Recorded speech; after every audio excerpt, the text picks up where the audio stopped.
और दर्शकों, आज की एक और बड़ी खबर आपके सामने रख रहा हूं। बांग्लादेश मुस्लिम राष्ट्र बनेगा, क्योंकि बांग्लादेश से अब हिंदुओं को पूरी तरह साफ करने की तैयारी की जा रही है दर्शकों। और बांग्लादेश में कट्टरपंथी सोच आगे बढ़ रही है। कट्टरपंथी गुट लंबे समय से हिंदुओं को निशाना बना रहे थे, लेकिन अब सीधे सीधे सरकार और पुलिस, देखिए आप, हिंदू संगठनों को टारगेट कर रही है। वहां पर पूर्व प्रधानमंत्री शेख हसीना के देश छोड़ने के बाद से बांग्लादेश के हालात बदल चुके हैं दर्शकों, पूरी तरह बदल गए वहां के हिंदुओं के लिए। यूनुस की सरकार, मोहम्मद यूनुस की सरकार में अब हिंदू इतने से भी सुरक्षित नहीं है, जरा भी सुरक्षित नहीं है। और इस बीच बांग्लादेश के अटॉर्नी जनरल, जिनका फोटो मैं आपको दिखा रहा हूं, ये संविधान में एक बड़े बदलाव की तैयारी कर रहे हैं, डिमांड कर रहे हैं, जिससे हिंदू प्रभावित होगा।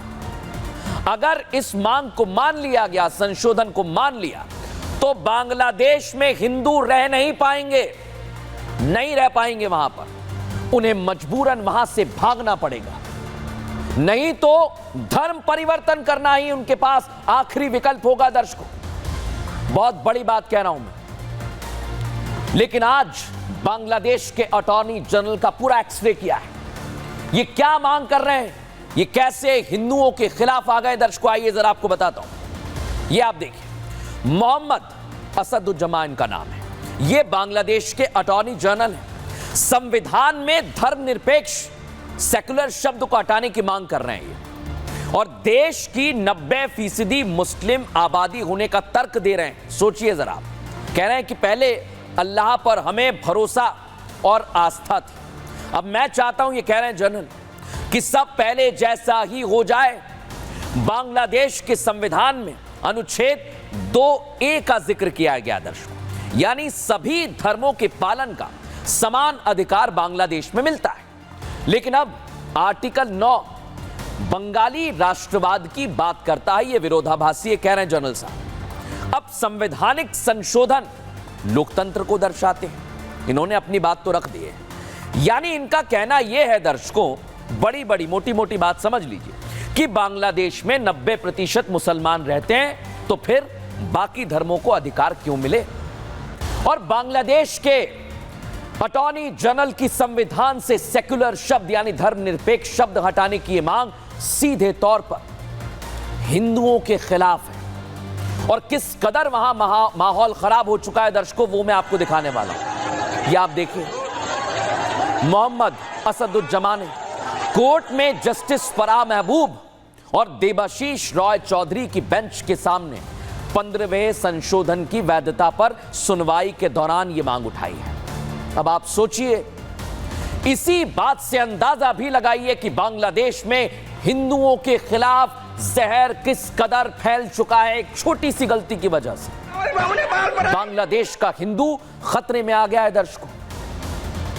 बांग्लादेश की कुल आबादी 17 करोड़ से ज्यादा की है, और आपको पता है, इस आबादी में सबसे बड़ी अल्पसंख्यक आबादी हिंदुओं की है, जो जनसंख्या का तकरीबन 8% है। देख लीजिए, आंकड़े आपके सामने रख रहा हूं। और सोचिए फिर आप भी कि ये हालात तो बांग्लादेश में तब हैं जब वहां के संविधान ने अल्पसंख्यकों को अपने धर्म के पालन का अधिकार दिया।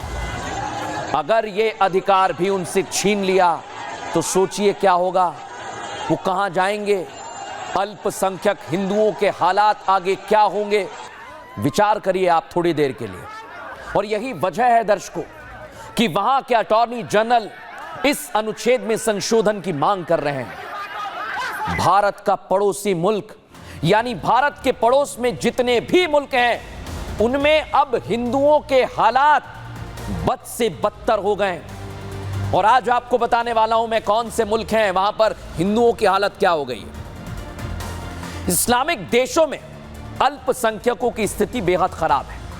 पाकिस्तान में गैर मुस्लिम की स्थिति बहुत खराब है। 1947 में पाकिस्तान में अल्पसंख्यकों की आबादी 23% थी। 2011 में क्या हुआ दर्शकों, ये घटकर 3.7% पर आ गए। कहां गए ये हिंदू, कहां गए ये अल्पसंख्यक जो इस्लाम को नहीं मानते। या तो उनका धर्म परिवर्तन हुआ, या वो मार दिए गए, या वो भगा दिए गए, या भारत में आ गए। सोचिए जरा, कई अंतर्राष्ट्रीय रिपोर्ट्स भी बताती हैं दर्शकों कि पाकिस्तान या फिर बांग्लादेश या फिर अफगानिस्तान, यहां गैर मुसलमानों के साथ बुरा बर्ताव किया जाता है।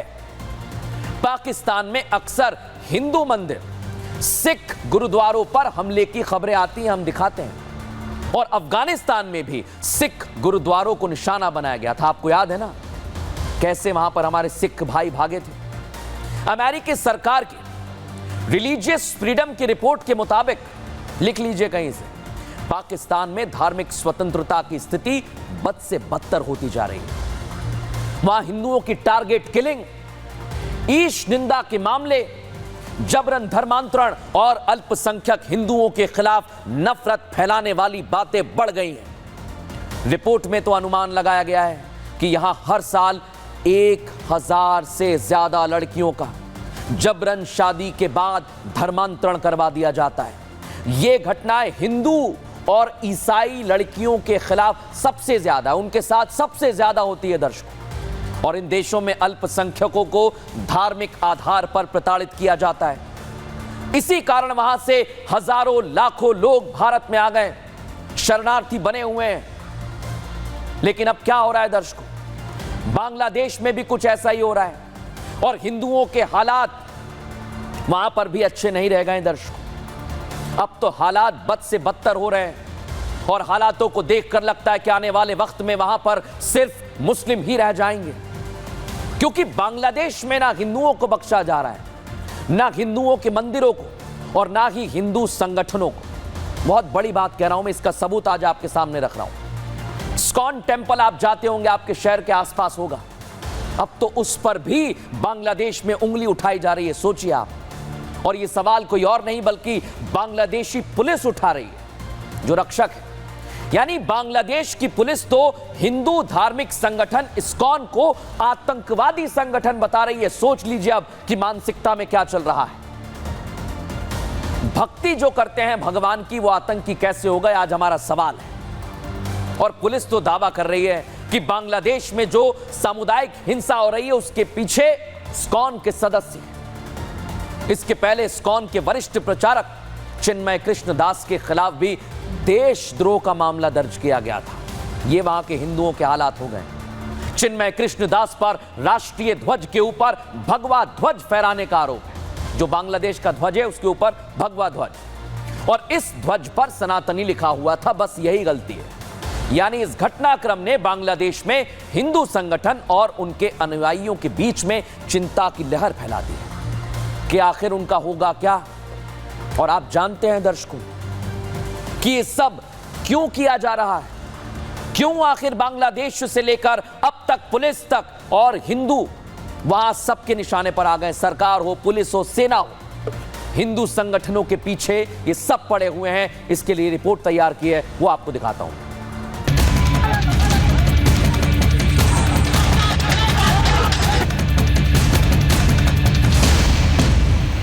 জয় শ্রীরাম বলে তারা স্লোগান দিয়েছে। এছাড়া আমাদের ফেসবুকে এই সংক্রান্ত যে বিভিন্ন প্রচার প্রচারণা, সেখানকার যে সম্পৃক্ততা সেটা এবং গোয়েন্দা তথ্য সবকিছু বিচার বিশ্লেষণ করে আমরা এখন পর্যন্ত জানতে পেরেছি ইসকন সমর্থকরাই এই ধরনের ঘটনার সাথে জড়িত রয়েছে। আমরা জেনেছি তারা ইসকন সমর্থক। ये मोहम्मद यूनुस सरकार की पुलिस के वो खोखले दावे जो हिंदू धार्मिक संगठन इस्कॉन को आतंकी संगठन करार दे रहे हैं। इस्कॉन की भक्ति को सामुदायिक हिंसा से जोड़ने की साजिश रची जा रही है।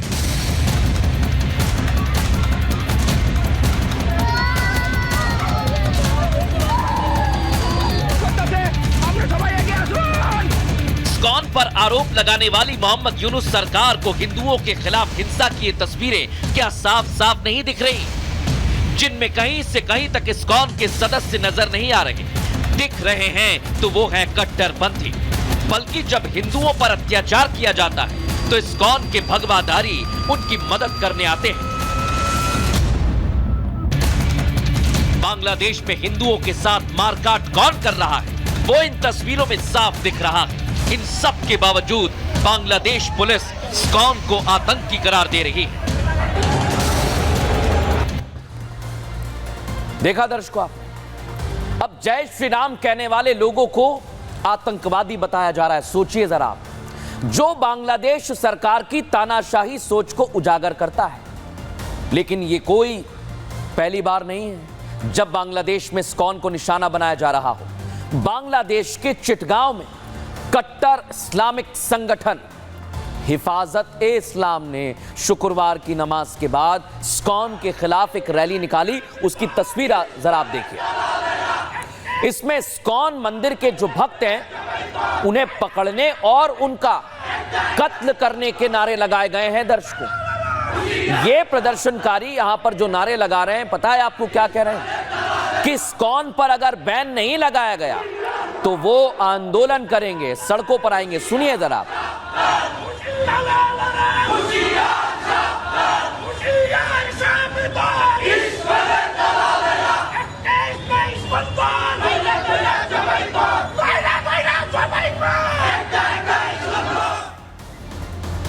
देखा आपने, ये वहां पर हिंदुओं की हालत हो गई है दर्शकों।